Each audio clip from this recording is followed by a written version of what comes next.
Hello everyone, your favorite gremlin here. So today I want to talk about something that I'm super passionate about, and that is books.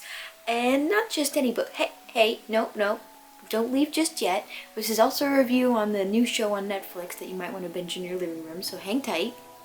That's what I thought. But in all seriousness, this is a review on the new Netflix show that came out this April called Shadow and Bone, based on the young adult books by Leigh Bardugo. Leigh Bardugo. I think that's how you pronounce it. Now, I'm an avid reader and I've read all the books. Okay, most of them. I've read most of them. Please don't at me. The young adult books include the Grisha trilogy and also the Six of Crows duology. And I've read 2 of the Grisha trilogy books and both of the Six of Crow books. And honestly, I can say I'm obsessed. If you haven't read the books, I honestly think you should go read them. Everybody always says that the books are better than the screen adaptations, but in this case, I think the screen adaptation was pretty on point with the books as well, which I'll get into later in this video. But it's also worth a good read. And this isn't a book review, so let's get right into it, into this mostly spoiler-free review. I'll be talking about a little bit the first episode and the things that happened in that episode, and as well as also be delving into a little bit of the books, specifically Six of Crows. Well, let's get right into it. I've got my books for moral support here, which will help me along the way. Why don't we just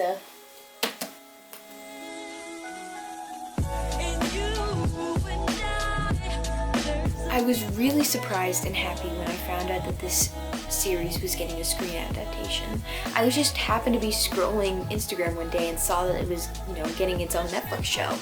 And my first impressions of it were that I thought it was just going to be about the Grisha trilogy, but to my surprise, when I saw the description of the first episode, I saw Kaz's name in it, Kaz Brekker.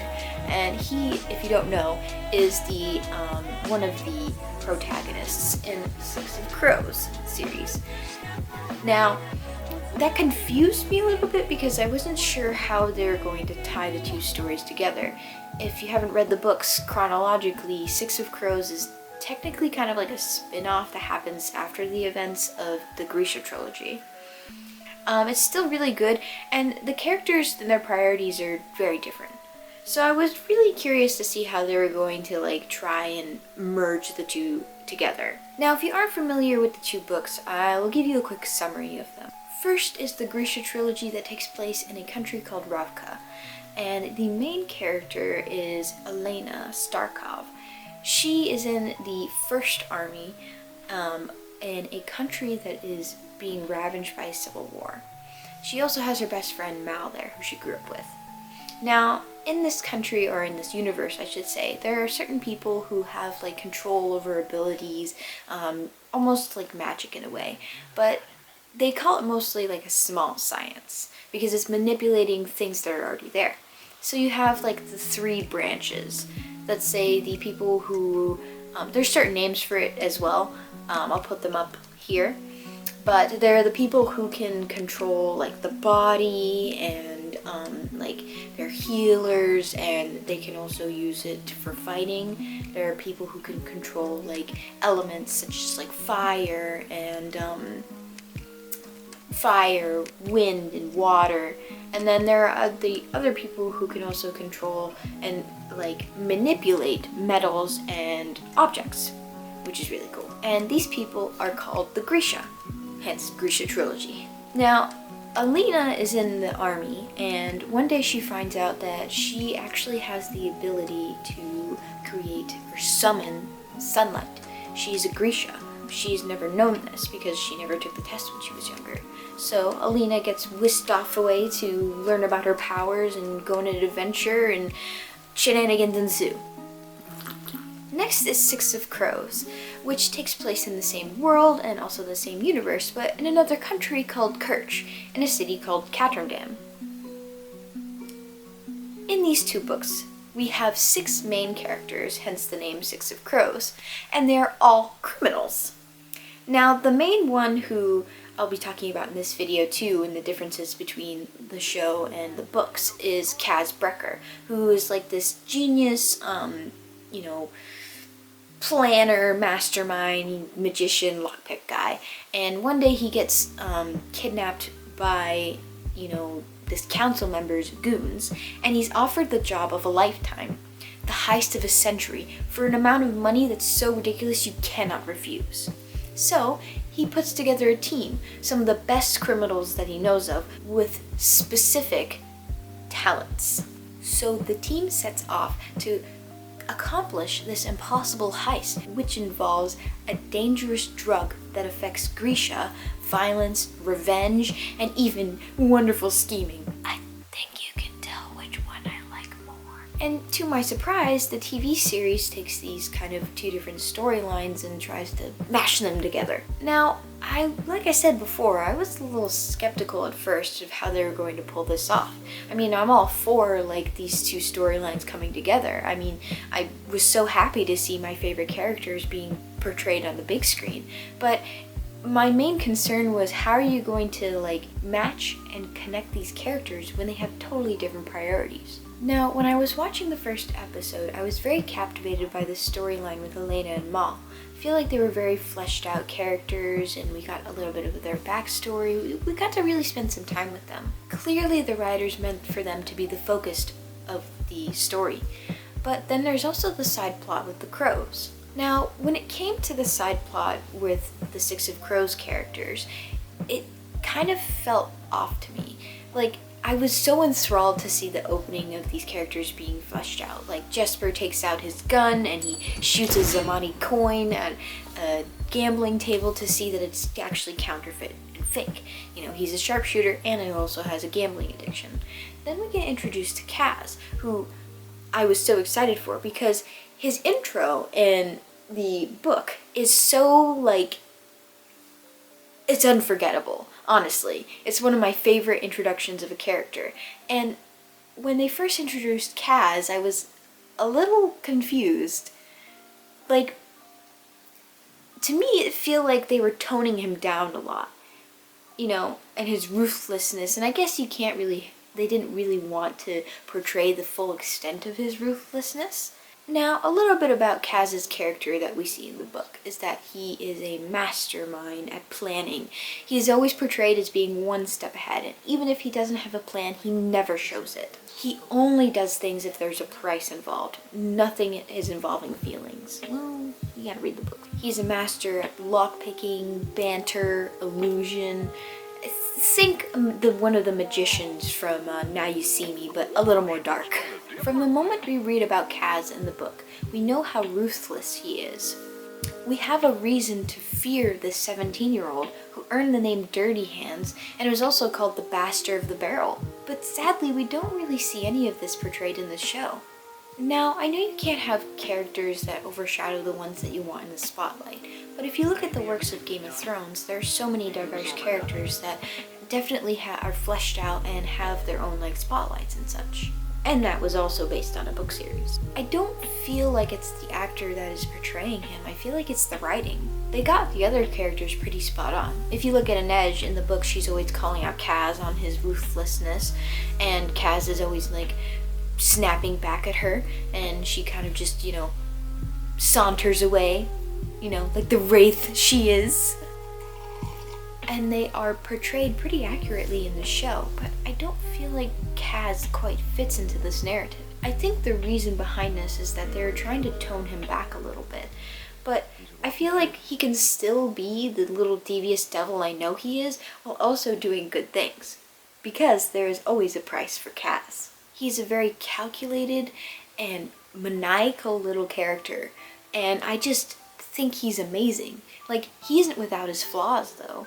As you see in the show and also in the book, he is a cripple, he has a limp, he always has to walk with a cane, so he isn't very, able-bodied, but he makes up for it with his, planning and then using the people around him to his advantage, and then also bluffing. The first scene in the book we see of him is where he pulls off a major bluff, and I'm just left in awe of how, the audacity of this character. And that's just him. He's got so much bravado. And I feel like we only see a fraction of that in this show. Now, I'm not saying the show isn't worth watching based on this one detail. Heck, I binged the first full season of it, and I honestly loved it so much. They did such a great job on keeping to the source material and, not changing up so many details that it would have been unrecognizable. I'm really excited to see what direction they're going to take this narrative. And honestly, I could be proven wrong, and eventually Kaz could be the little evil bastard of the barrel that I know he is. The world building and the details were just really spot on for this show, which I really appreciate as a reader who, loves seeing their books and adaptations being put on the big screen. Now, I also want to talk about some of the differences, what happens. Now, there's a scene in the first episode where Kaz gets ambushed in his office by a character called Pekka Rollins, and he incapacitates Kaz, takes away his cane, and threatens him. Now, this is a very unusual thing to happen for Kaz. As a character, he never lets anybody get the upper hand on him, and even if they do have the upper hand on him, he always finds a way to get out of it. I'm gonna take a quote from the book and just a little bit about Kaz's character. So, as we see in the book, the first line that we get from one of these characters is actually is about Kaz Brekker. It reads, "Kaz Brekker didn't need a reason. Those were the words whispered on the streets of Catterdan, in the taverns and coffee houses, in the dark and bleeding alleys of the pleasure district known as the Barrel. The boy they called Dirty Hands didn't need a reason any more than he needed permission. To break a leg, sever an alliance, or change a man's fortune with the turn of a card." Like, how badass is that? That's the first line that we get about this character. Now, the first time we see Kaz in the book, he is going to a parley with a rival gang. And they have this interaction where Kaz and the other gang member, his name is Gels, and they're talking, and Gels threatens him. And he had bought out 2 of the standwatch that were, patrolling the area on the rooftops. And one of them, Gels had said, or both of them, was pointing their gun at Kaz and was going to shoot him down if Kaz didn't do what he wanted them to do. So Gels tells Kaz, "What if I told you there are 2 guards with city-issue rifles pointed at you and your boys right now?" Kaz just spares a glance up to the roof and says, "Hiring city guards to do your killing? I'd say that's an expensive proposition for a gang like the Black Tips. I'm not sure I believe your coffers can support it." Ooh, he ain't even phased. Like, no fear at all, and his life is in danger? No fear at all, and his life is in danger. If you compare this to the show, his life is in danger. He's in a almost similar situation where he's getting threatened by Pekka Rollins, and he backs down, which is so different for his character. And I was watching this literally going, that wouldn't happen. Kaz would not let that happen. He would literally not let Pekka Rollins get that jump on him. He would be one step ahead. Now, another thing that happens is shenanigans ensue, and Kaz starts to bluff, right? Alright, so this is the most fabulous part about this part in the story, is that Kaz starts to bluff. But we don't know this until a little bit later, because he hears a distant siren that wails, and he says, 19 restaurant. And then Gales stops in his track, because he's like, "How do you know that?" And he's like, "That's the address of your girl, right? I have 2 guys there right now, and if I don't make it out of here alive, then they're going to burn it to the ground. She's gonna die." And that was literally like, what the hell? And then we find out later that, Inej is asking him, like, "I didn't see the guys by that girl's house. Like, they're not gonna burn it down." He's like, and it just comes to me, I gotta put in an act. And that's the bravado and like the audacity of this man. This is the first that we see of him, and the rest of the scene is even more crazy, and it's seen through the eyes of Inej, who is Kaz's spider.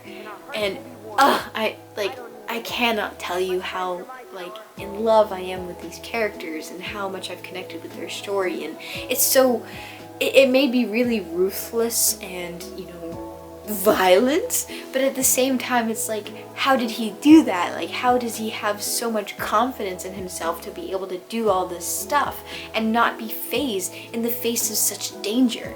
And that's Kaz's character as a whole. In the show, we don't really see that. We see a boy who kind of looks like he's stumbling along, trying to figure out what the next move is going to be. And that just doesn't seem very on brand for the kind of character that I know Kaz. Now, they could have been trying to show Kaz as a more flawed character. And you know, nobody can be as perfect and as meticulous as Kaz is in the book, because that's kind of unrealistic. But at the same time, he is also a flawed character, as we see in the book. He does make mistakes, but he doesn't let other people know that he's making mistakes.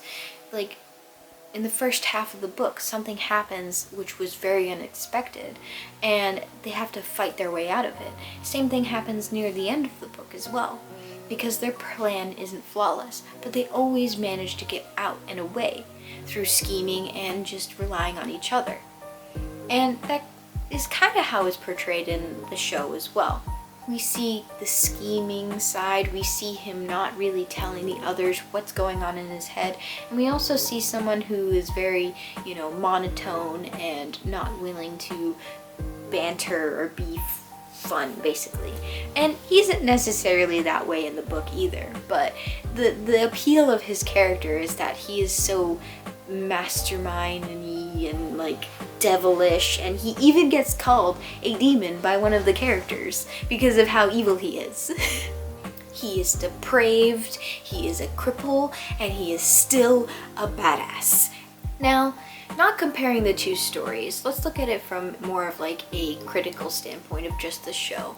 I did think, watching it, trying to put my feelings about the book aside, that the side story with the crows it did feel a little weak, because we didn't get a lot of time to connect with these characters and see their backstories and personalities. We get that a lot with Elena and Mal, which the story kind of puts a focus on. And with the crows, we get a handle on their personalities, their connections to each other, but it's mostly just the bare minimum. I would have loved to see a full episode dedicated to them. The first episode dedicated to Elena and Mal, and then the second episode introducing the crows, their characters, and giving more of those badassy moments that, you know, make you fall in love with these characters, and then connecting the two eventually. But I feel like they were kind of rushing a little bit to get all the details into one season, and it does span the first book of Shadow and Bone, which is also the name of the Grisha trilogy's first book, Shadow and Bone. And it does have some of the details from the first book of Six and Crows, and also the second book, Crooked Kingdom, which is interesting. And honestly, at this point, I'm really nitpicking the story. It's honestly a really fun watch, even if you haven't read the books. And if you really find you wanting to know more about these characters and reading more into them, then I highly suggest reading the books, because you'll get so much more, and you know, that you won't see on screen, and it's just will make you fall in love with them more. They're not super long, and if you're not too into reading, it's very accurate to the details of what happens in the books, which makes me as a reader very happy, and the details are very spot on. I love the humor. Some scenes even gave me goosebumps, like with the sexy darkling. And I cried, so you know it's good. Well, that's my rant for today. Thank you for listening to me and tuning into this episode. If you want me to review more things and books or TV shows, then definitely leave a comment and a like down below of what I should review next. And other than that, I hope you have a wonderful day, and don't forget to like and subscribe. Bye-bye! Just want to see my big evil baby on the big screen!